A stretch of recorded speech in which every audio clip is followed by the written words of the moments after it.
कल हमने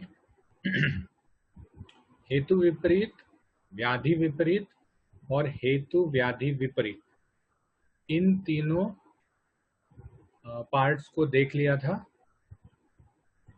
उपशय के प्रकार हैं ये, हेतु विपरीत उपशय, व्याधि विपरीत उपशय और हेतु व्याधि विपरीत उपशय। अब हम विपरीतार्थकारी मतलब उल्टे से भी उल्टा, सिमिलर, माइनस माइनस प्लस, तो उल्टे से भी उल्टा सिमिलर उपशयों को देखेंगे। हेतु विपरीत में कैसा था कि जो हेतु है उसके विपरीत, जैसे लघु है तो गुरु दे दिया तो उपशय हो जाता है, लेकिन विपरीतार्थकारी में लघु में लघु उपशय करवाता है। तो ऐसे भी कोई कोई एग्जाम्पल्स या व्याधियां उन्होंने बताई हैं, तो उसका हम अन्न, औषध और विहार, इससे ये देखेंगे। तो सबसे पहले हम देखते हैं हेतु विपरीतार्थकारी। जैसे पित्तजन्य शोथ में अगर विदाही अन्न, विदाही मतलब जो तीक्ष्ण है या जो तीक्ष्ण उष्ण अन्न है वो विदाही अन्न है, जलाने वाला। तो जैसे पित्तजन्य शोथ में विदाही अन्न देके अगर उपशय हो, अगर उपशय हो, अगर आराम लगे, तो वो हेतु विपरीतार्थकारी उपशय माना जाता है। व्याधि हेतु विपरीतार्थकारी विहार, जैसे वातोन्माद में भय बतलाना। उन्माद आप सबने पढ़ा हुआ है निदान स्थान में। तो मेंटल इंस्टेबिलिटी होती है, तो हम कभी कभी भय बताते हैं और भय से वो इंस्टेबिलिटी कम हो जाती है। जैसे कोई उन्माद का पेशेंट है, इरिटेटेड है, तकलीफ दे रहा है, तो हम उसको क्या बोलते हैं, सो जाओ नहीं तो राक्षस आ जाएगा। तो वो डर के सो जाता है। तो ये डर या भय उस पेशेंट में लाना, जबकि भय से वात बढ़ता है, भय से वात बढ़ता है। अतिसार में जब आप थर्ड ईयर में पढ़ेंगे तो अतिसार के भयज अतिसार और शोकज अतिसार, ये दो प्रकार हैं। और भयज अतिसार और शोकज अतिसार में वातातिसार के जैसे लक्षण दिखते हैं। क्यों? तो भय और शोक ये दोनों वात को बढ़ाने वाले हैं। तो वातोन्माद में भय बतलाना, जबकि भय वात को बढ़ाने वाला है, और उससे उपशय लाना, उससे व्याधि के लक्षणों में कमी लाना, ये हेतु विपरीतार्थकारी विहार है। उसके बाद आता है औषध। तो जैसे पित्तजन्य शोथ में गर्म उपनाह देना, पित्तजन्य शोथ, अब पित्तजन्य शोथ है तो पित्त बढ़ा हुआ है, पित्त बढ़ा हुआ है तो उष्ण गुण बढ़ा हुआ है, तो उसमें अगर उपनाह मतलब गर्म पोल्टिस, हम जब कहीं सूजन आ जाती है तो वहां गर्म चीज बांध के रख देते हैं। ज्यादा करके हम अलसी को गर्म करते हैं, उसको बांध के रखते हैं, या सूंठ, कोई कोई चावल भी बांध के रखता है। तो ऐसे गर्म पोल्टीज को पित्तजन्य शोथ में बांध के रखना, ये हेतु विपरीतार्थकारी औषध है। विपरीत में क्या करते थे वो? विपरीत में हेतु या व्याधि या हेतु या व्याधि के विपरीत चीज देते थे, अन्न, औषध और विहार देते थे। यहां पर वो हेतु या व्याधि के सिमिलर, हेतु या व्याधि के समान गुण वाले औषध, अन्न और विहार देते हैं, जिसमें उपशय हो जाता है। सभी व्याधियों में सभी चीजें नहीं मिलेगी। जैसे वातोन्माद में जो भय बतलाना है, वो वातोन्माद का स्पेसिफिक सिम्टम है। ये वातज ज्वर में अगर आप भय बतलाओगे तो उपशय नहीं आएगा। तो विपरीतार्थकारी जो है वो स्पेसिफिक व्याधि में होते हैं, विपरीत कॉमनली मिल जाते हैं। तो हेतु विपरीतार्थकारी हमने देख लिया। उसके बाद हम व्याधि विपरीतार्थकारी देखेंगे। व्याधि विपरीतार्थकारी मतलब व्याधि के उल्टा, या उल्टा नहीं, व्याधि के सिमिलर ट्रीटमेंट। जिस प्रकार का व्याधि है उसी प्रकार के सिमिलर ट्रीटमेंट दी जाती है।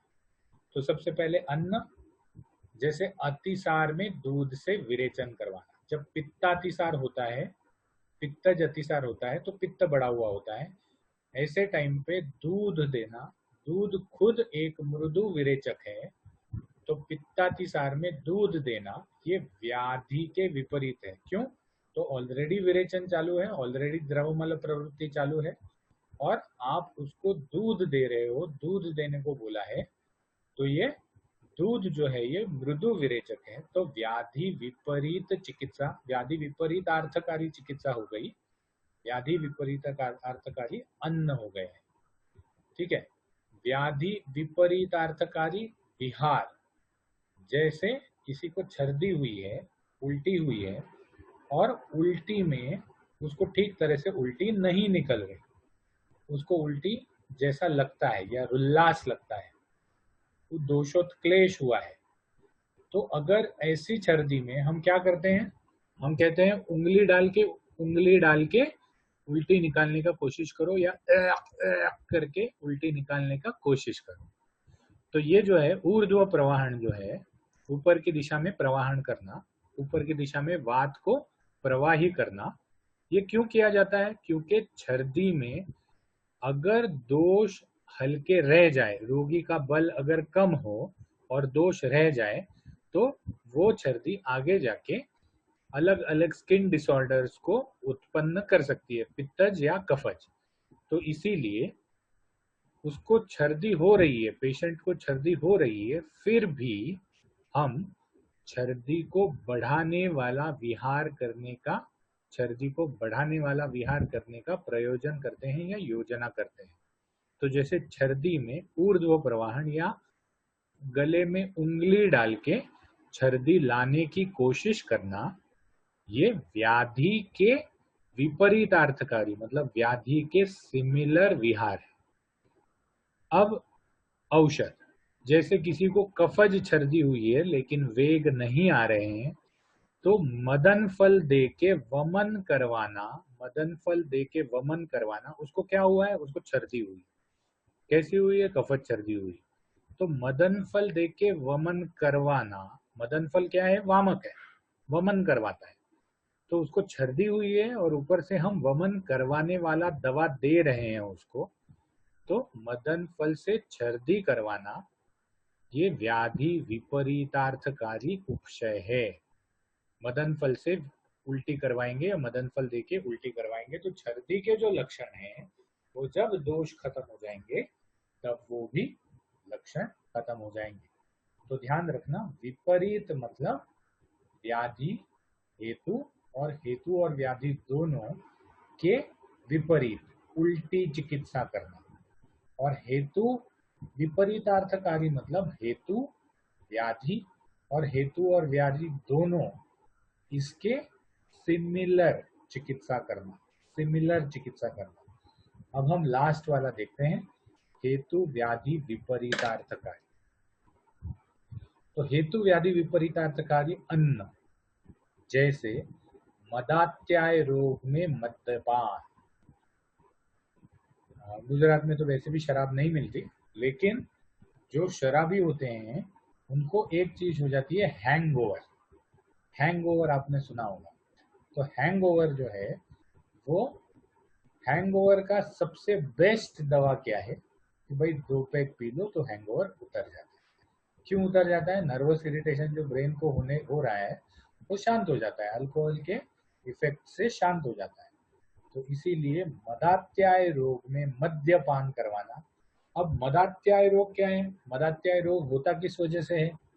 मदात्याय रोग का हेतु है मद्यपान, और मदात्याय मतलब मद्यपान का एक्सेस होना, तो हेतु भी मद्यपान है और मद्यपान का एक्सेस होना भी मदात्याय रोग है। तो उसमें जब मद्यपान करवाते हैं एज अ चिकित्सा, तो वो हेतु के विपरीतार्थकारी भी हो गया और व्याधि के विपरीतार्थकारी भी हो गया। फिर हम देखते हैं विहार, जैसे श्रम जनित मूढ़वात में पानी में तैरना। एक रोग होता है जो आजकल देखा नहीं जाता, ये चिकित्सा स्थान में आएगा, जिसमें पंचकर्म करवाना निषेध्य है। पंचकर्म जिसमें निषेध्य है। तो वो मूढ़वात कहते हैं। मूढ़वात मतलब कफ बढ़ जाने की वजह से वात का जो चलन है, वात का जो चलन है पूरा चलना रुक जाता है। तो श्रमजन्य मूढ़वात, तो हाथ पांव चलते नहीं है, हाथ पांव ठंडे पड़े रहते हैं, हाथ पांव में कोई भी मोशन नहीं होती।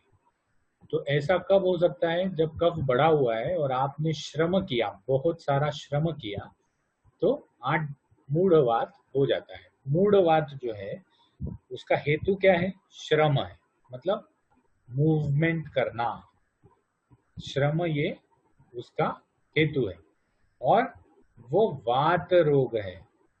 तो रोग किस वजह से होता है? वात के वजह से। और वात की वजह से होने वाले रोग जैसे ही मूवमेंट करते हैं तो बढ़ जाते हैं। ठीक है, तो उसकी चिकित्सा इन्होंने की करने को बोली है कि प्रवाह वाले जल में, जिस जल में बहुत सारा प्रवाह आ रहा है, उस प्रवाह के उल्टी दिशा में आप चलने का या तैरने का कोशिश करो, चलने का या तैरने का कोशिश करो, तो दैट इज मूढ़वात में, श्रमजनित मूढ़वात में तैरना। तो मूढ़वात में पानी के प्रवाह के उल्टी दिशा में तैरने को, या अगर बिल्कुल भी तैर नहीं सकते तो चलने को बोला गया है। ठीक है, तो ये ऐसा क्यों किया जाता है? क्योंकि मूढ़वात में वो कफ वातज, कफ और वातज रोग है। तो जैसे ही वात बढ़ेगा वैसे कफ का कफ में क्षय हो जाएगा, क्योंकि वात और कफ के जो लक्षण हैं वो उल्टे हैं। तो इसीलिए हेतु श्रम है, तो हम श्रम के उलट उसको चलने को या तैरने को बोलते हैं।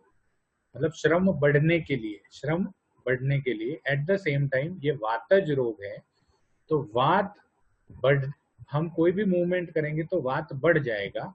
तो तैरना या चलना ये दोनों के सिमिलर है, श्रम के भी सिमिलर है और मूढ़वात के भी सिमिलर है। तो ये हेतु व्याधि विपरीतार्थकारी विहार है। अब औषध, जैसे अग्नि से जलने पर अग्रु का लेप लगाते हैं। अब अग्नि ये ऑलरेडी उष्ण होता है और जलने से भी पित्त का प्रकोप हो जाता है। तो अग्नि से जले हुए किसी पेशेंट में अगर ठीक तरह से पाक नहीं हुआ है, या ठीक तरह से अगर वो पचा नहीं है, मतलब जिसमें पक्व नहीं हुआ है, तो उस पर अग्रु का लेप लगाना। अब अग्रु जो है वो उष्ण है, अग्रु जो है वो उष्ण है और उससे पाक जल्दी हो जाता है। तो अग्रु का पर्यायी नाम अग्नि है। तो अग्नि पे अग्नि वाले, अग्नि जैसे या अग्नि गुण भूयिष्ठ द्रव्य का लेप और जलना, जिसमें ऑलरेडी तीक्ष्ण उष्ण गुण ज्यादा है उस पे भी तीक्ष्ण उष्ण चीज का लेप, ये हेतु व्याधि विपरीतार्थकारी औषध है। तो हमने हेतु विपरीतार्थकारी, व्याधि विपरीतार्थकारी और हेतु व्याधि विपरीतार्थकारी तीनों चीजों को देख लिया। ये जो स्लाइड है, ये मैंने जो आपको कंटेंट में बुक शेयर किया है उसी बुक की है, मैं पढ़ा भी इसी बुक से हूँ। और ये बहुत ही छोटी और अच्छी किताब है, मतलब जिसमें एग्जाम्पल्स वगैरह भी अच्छी तरह से दिए हुए हैं। अनफॉर्चुनेटली ये मेरे पास हार्ड कॉपी में नहीं है, मेरे पास सॉफ्ट कॉपी में है। मैंने उस टाइम पे लाइब्रेरी से लेके, बहुत पुरानी किताब है, लाइब्रेरी से लेके इसको स्कैन करवा के मेरे लैपटॉप में उस टाइम पे रख दिया था। तो इसी बुक से मैं भी पढ़ा हूँ और इसमें एग्जाम्पल्स भी काफ़ी अच्छे दिए हैं। और मतलब किसी भी इसमें ज़्यादा विवेचन नहीं है। मतलब आप जो बुक शायद पढ़ते होंगे, अगर आप कौन सा बुक पढ़ते हैं वो मुझे नहीं मालूम, लेकिन अगर आज की हमारे टाइम पे दो टाइप के बुक आते थे। एक जिसमें पूरा पूरा विवेचन दिया हुआ था कि ये ऐसा है, सुश्रुत ने ऐसा कहा है, वाग्भट ने ऐसा कहा है। तो बीएमएस में ये सब चीज़ों का जरूरत नहीं है। ये सब चीज़ों का जरूरत हमको एमडी में पढ़ा, एमडी में हमने वो 800 पेज का बुक पढ़ा है। लेकिन बीएमएस के लिए हमने यही छोटा वाला बुक पढ़ा है, जिसमें बेसिक सिर्फ चरक ने क्या क्या दिया है वही चीजें शेयर की हुई है। तो ये हमारी हेतु हमारा उपशय हमारा खत्म हो गया। अब हम संप्राप्ति पे चलते हैं, लेकिन उससे पहले हम अटेंडेंस ले लें। तो हेतु व्याधि विपरीतार्थकारी देखने के बाद हम चलते हैं संप्राप्ति, जो निदान पंचक का आखिरी पड़ाव है। आखिरी पड़ाव, पड़ाव ये वर्ड अमिताभ बच्चन बहुत यूज करता है। तो आखिरी पड़ाव संप्राप्ति है। तो संप्राप्तिर जातिर अगति इति अन अर्थांतरम व्याधे सा संख्या प्राधान्य विधि विकल्प बल काल विशेषैः भिद्यते। संप्राप्ति के जो पर्याय हैं वो क्या है? संप्राप्ति के पर्याय है जाति, अगति। संप्राप्ति के दो पर्याय बताए हैं, जाति और अगति। अब संप्राप्ति क्या होती है ये भी हमने डिस्कस कर लिया था, पट से रिवाइज कर लेते हैं। शरीर में रोगोत्पत्ति का जो सिलसिला है वो सिलसिला संप्राप्ति कहा जाता है। कौन सा दोष कौन से धातु को किस स्थान में जाके कैसे दुष्ट करता है, कौन से गुण से दुष्ट करता है, ये संप्राप्ति है। संप्राप्ति शरीर में रोगोत्पत्ति का सिलसिला है। कौन सा दोष किस गुण से वृद्ध हुआ, वृद्ध होके कहाँ चला गया, कहाँ स्थान संश्रय किया, किस धातु में उसने अपना डेरा जमाया है। ये संप्राप्ति 5 प्रकार की होती है। कौन कौन सी? संख्या, प्राधान्य, विधि, विकल्प और बलकाल संप्राप्ति। संख्या संप्राप्ति, प्राधान्य संप्राप्ति, विधि संप्राप्ति, विकल्प संप्राप्ति और बलकाल संप्राप्ति। आपने ये चीज निदान में भी पढ़ी होगी। तो अब हम एक एक चीज को डिटेल में देखते हैं, इन 5 चीज को डिटेल में देखते हैं, फिर हम आज का लेक्चर खत्म कर देंगे और अगली बार से हम ज्वर निदान जो चैप्टर का नाम है उसको चालू कर देंगे। संख्या संप्राप्ति क्या है? तो प्रत्येक रोग के भेद की संख्या जानना संख्या संप्राप्ति है। प्रत्येक रोग के भेद की संख्या जानना। जैसे उदर 8 प्रकार का होता है, या वात रक्त या आढ़्यवात जिसको बोलते हैं वो 2 प्रकार का होता है, वातज होता है और वात कफज होता है, वात पित्तज होता है। तो 8 प्रकार के उदर, या 2 प्रकार के वात रक्त, या 2 प्रकार के संधिवात, या 40 प्रकार के पित्त के नानात्मज रोग, ये जो हैं ये रोग की भेद की संख्या को जानना संख्या संप्राप्ति है। अब संख्या संप्राप्ति का इंपॉर्टेंस क्या है? संख्या संप्राप्ति का इंपॉर्टेंस ये है कि जब आप रोग को जान जाते हो तो सबसे पहले यू हैव टू आइडेंटिफाई कि ये रोग है। जैसे छर्दी रोग है, तो छर्दी रोग जो हुआ है वो उसके नानात्मज लक्षण से हमको समझ में आता है कि भाई इसको बार बार उल्टी हो रही है तो इसको छर्दी रोग हो गया। लेकिन उस उल्टी वाले लक्षण के साथ हमको ये भी जानना जरूरी है कि उस छर्दी के कितने प्रकार हैं।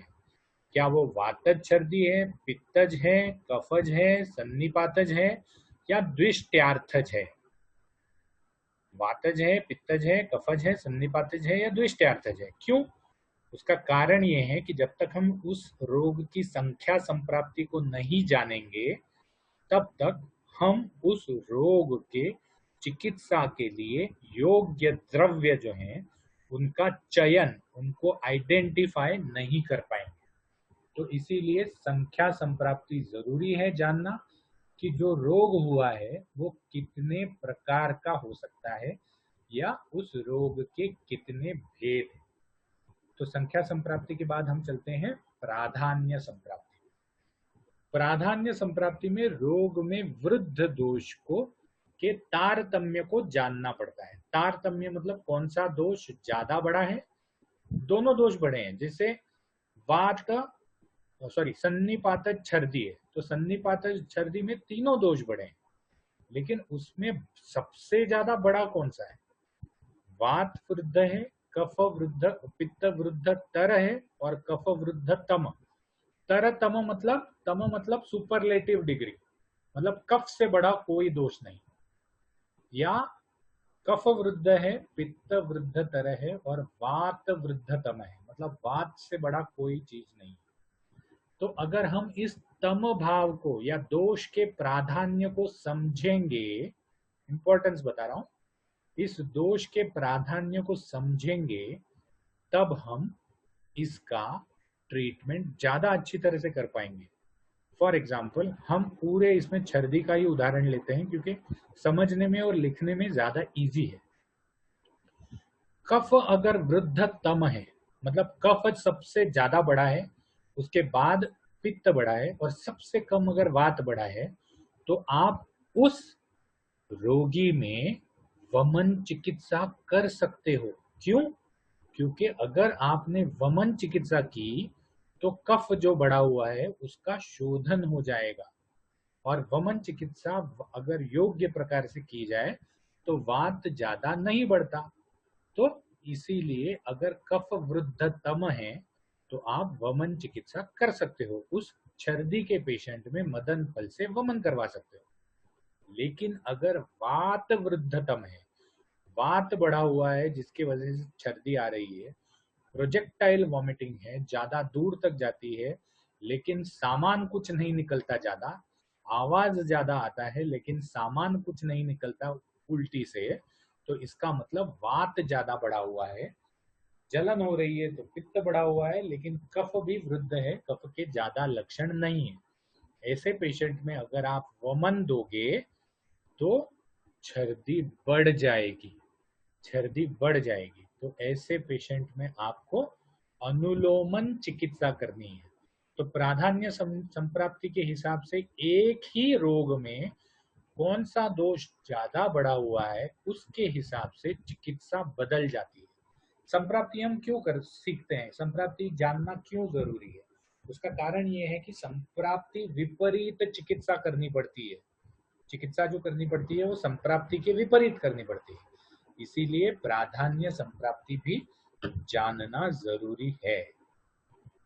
उसके बाद आती है विधि संप्राप्ति।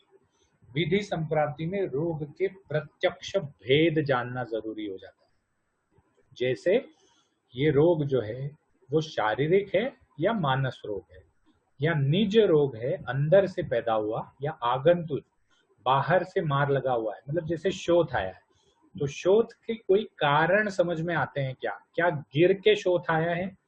जैसे ओके, जैसे पाँव में शोथ आ जाता है, पाँव में एंकल्स पे शोथ आ गया, तो हमको ये पता चाहिए कि कहीं उसका एंकल मरोड़ा गया था या बिना मरोड़ के एंकल में स्वेलिंग आई है। तो अगर मरोड़ा गया था और एंकल में स्वेलिंग आई है तो भले वो डायबिटीज और ब्लड प्रेशर का पेशेंट भी हो, हम डायरेक्ट किडनी फेलियर को ध्यान में नहीं लेंगे, किडनी फेलियर को हम डायरेक्ट ध्यान में नहीं लेंगे। लेकिन अगर बिना कोई हेतु के उसको पाँव में शोथ आया है तो वो निज शोथ है, वी विल directly refer kidney failure first, क्योंकि किडनी फेलियर में हाइपरटेंशन और डायबिटीज दोनों, इसमें लॉन्ग स्टैंडिंग चीजों में किडनी फेलियर होने के चांसेस बढ़ जाते हैं। तो क्या ये किडनी फेलियर है? अब इसमें देखो, अगर मेरे पास पादशोथ का पेशेंट आया और अगर उसको हेतु नहीं है तो मैं क्या करने को भेजूंगा? उसको एक्सरे करने को भेजूंगा कि कहीं कोई फ्रैक्चर तो नहीं है। और अगर निज शोथ है या कोई आगंतुक हेतु नहीं है तो मैं उसको क्या करने को भेजूंगा? मैं उसको क्रिएटिनिन का ब्लड टेस्ट करने को भेजूंगा। तो विधि संप्राप्ति से हमको दोष के बारे में ज्यादा इंफॉर्मेशन मिलती है। सेम शरीर और मानस का भी है। जैसे उन्माद है, तो उन्माद ये जो है ये मानस रोग है, और मानस रोग में इरिटेशन होना स्वाभाविक है। तो अगर कोई आदमी इरिटेटेड है तो हम उसको पूछते हैं, भाई उसके रिलेटिव को पूछते हैं कि खाना पीना ठीक से ले रहा था क्या, कि नहीं 2 दिन से पानी नहीं पिया। तो इसका क्या मतलब है कि जो इरिटेशन है वो तृष्णा के हिसाब से है, तृष्णा में भी इरिटेशन होती है, तो ये शारीरिक रोग है। लेकिन अगर वो ठीक तरह से खा पी रहा हो तो वो मानसिक रोग, उन्माद पे ज्यादा चला जाता है। तो संप्राप्ति से भी हम कभी कभी डायग्नोसिस कर सकते हैं ज्यादा अच्छी तरह से। वातज पित्तज कफज का तो कोई एग्जाम्पल देने का जरूरत ही नहीं, कौन सा दोष बढ़ा हुआ है उससे समझ में आ जाता है। साध्य और याप्य, इसका एग्जाम्पल प्रमेह में आ सकता है कि ये जो पेशेंट है, क्या ये फेनमेह का पेशेंट है, इसको यूरिन तो बहुत सारी हो रही है, लेकिन क्या इसकी ब्लड शुगर ज्यादा है, क्या इसको थकान आती है, क्या इसको बाकी प्रमेह के लक्षण है मधुमेह के, अगर हैं तो ये याप्य या असाध्य रोग है, अगर नहीं है तो ये फेन में है या इक्षु में है। तो जैसे यूरिन में sugar, we will not be able to complete संप्राप्ति, हम सिर्फ यहीं रुक जाते हैं।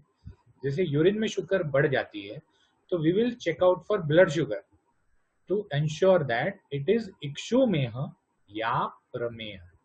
तो ये हो गई विधि संप्राप्ति।